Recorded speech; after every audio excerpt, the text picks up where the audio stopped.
দেখুন, বিচারকের হাতে তদন্ত করে ডিটেলস তুলে দেবে, বিচারক সেটা দেখে তার রায় দেবেন।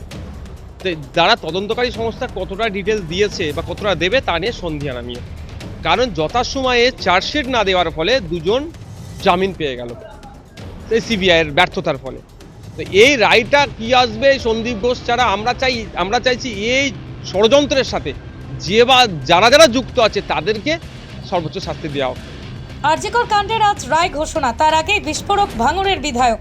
আইএসএফ নেতা নওশাদ সিদ্দিকী তদন্তকারী সংস্থা কতটা তদন্ত করে ডিটেলস দিয়েছে তা নিয়ে আমি সন্দিহান, কারণ যথাসময়ে সিবিআই চার্জশিট না দেওয়ার ফলে দুজন জামিন পেয়ে গেছেন। কোথাও যেন মনে হচ্ছে বলির বখরা শুধুমাত্র সঞ্জয় রায়। সরকারের যোগসাজশে সিবিআইকে ধীরগতিতে চালানো করা হয়েছে, তবে আমরা এই রায়ের উপেক্ষা করছি। এরপরই তার পরিবারের সঙ্গে যোগাযোগ করে তারা যতদূর পর্যন্ত যেতে চান আমি যাওয়ার জন্য প্রস্তুত। ইসলামপুরের সাজ্জাককে এনকাউন্টার প্রসঙ্গে তিনি বলেন, 2026 সালে বিজেপি ক্ষমতায় আসলে শুভেন্দু অধিকারী বলেছিল এনকাউন্টার করা হবে, আর মমতা তার আগেই এনকাউন্টার করা শুরু করে দিয়েছে। আজ নদিয়ার কল্যাণীর বসন্তপুরে দলীয় এক কর্মসূচিতে এসে একথা বললেন তিনি। কিন্তু বলির বাঁকড়া মধ্যিখান থেকে যেন মনে হচ্ছে যেন সন্দীপ রায় হয়ে যাচ্ছে, এই সঞ্জয় রায় হয়ে যাচ্ছে। তো আমরা আরও দেখতে চাই কি অর্ডার আসে, কি বিচারক কি রায় দেয়।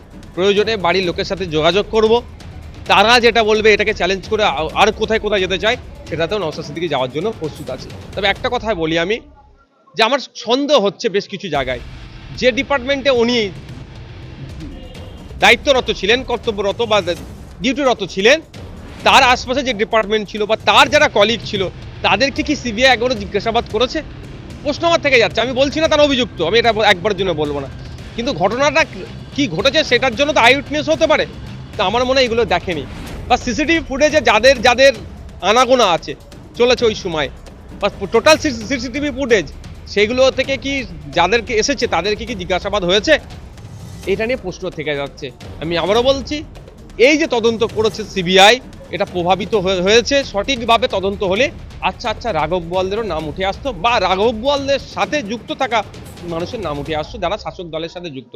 ফলে এখানে কোনো জায়গায় যেন মনে হচ্ছে একটা সিবিআইকে রাজ্য সরকার কেন্দ্র সরকারের যোগসাজশে একটা তাদেরকে ধীর গতিতে চালানো হচ্ছে।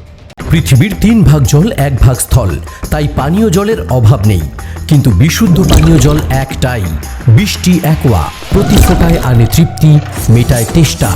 বৃষ্টি অ্যাকোয়া, বিশুদ্ধ পানীয় জল। পুলিশকে গুলি করে পালিয়েছিল, পুলিশ ওই আসামির হাতে বন্দুক আসলো কিভাবে? এটা পরিকল্পিত হতে পারে তো? কারণ আমরা বিভিন্ন জায়গায় উত্তরপ্রদেশ থেকে শুরু করে বিভিন্ন জায়গায় বিভিন্ন রকম দেখছি, এবং বিভিন্ন চিত্র প্রদর্শনীর মাধ্যমে আমরা দেখতে পাচ্ছি কিভাবে মানুষকে এনকাউন্টার করা হচ্ছে। ভারতবর্ষের বিচার ব্যবস্থা আছে, ও যে দোষ করেছে তাকে সর্বোচ্চ ফাঁসি যদি হয় ফাঁসি দিয়ে দেওয়া হবে।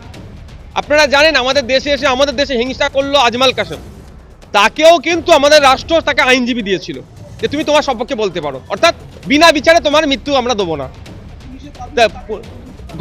ঘোড়ার ডিম, আমি দায়িত্ব নিয়ে বলছি, কিছুদিন আগে শুভেন্দু অধিকারী বলেছিল যে 15 মাস পরে, অর্থাৎ তারা 2026-এ ক্ষমতা যদি আসে তাহলে উত্তরপ্রদেশ বানাবে, এনকাউন্টার করবে।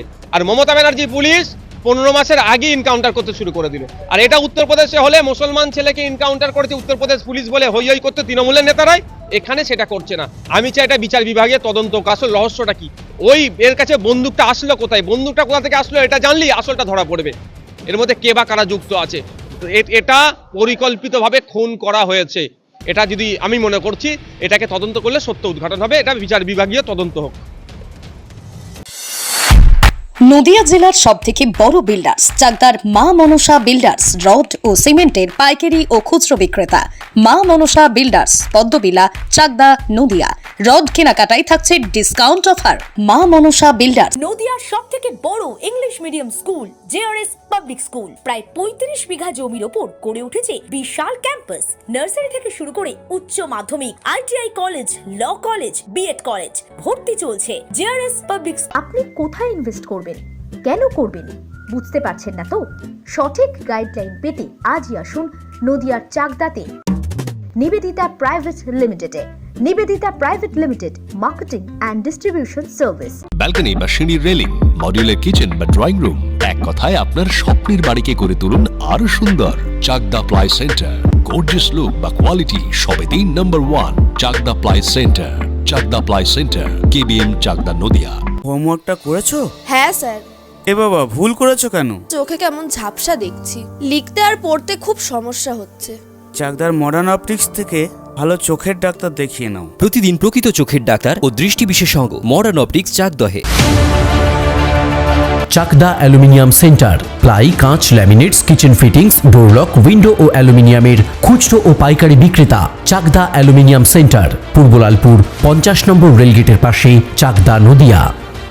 ভাবছেন 3 স্টার ক্যাটাগরিতে কাটাবেন? রুম রে মাত্র 1500 টাকা থেকে স্টার, খাওয়া দাওয়া রিজনেবল প্রাইস। নদিয়ার একমাত্র 3 স্টার ক্যাটাগরি হোটেল এনবি সোনার বাংলা হোটেল, কল্যাণী এইমসের ঠিক উল্টো দিকে, কল্যাণী নদিয়া।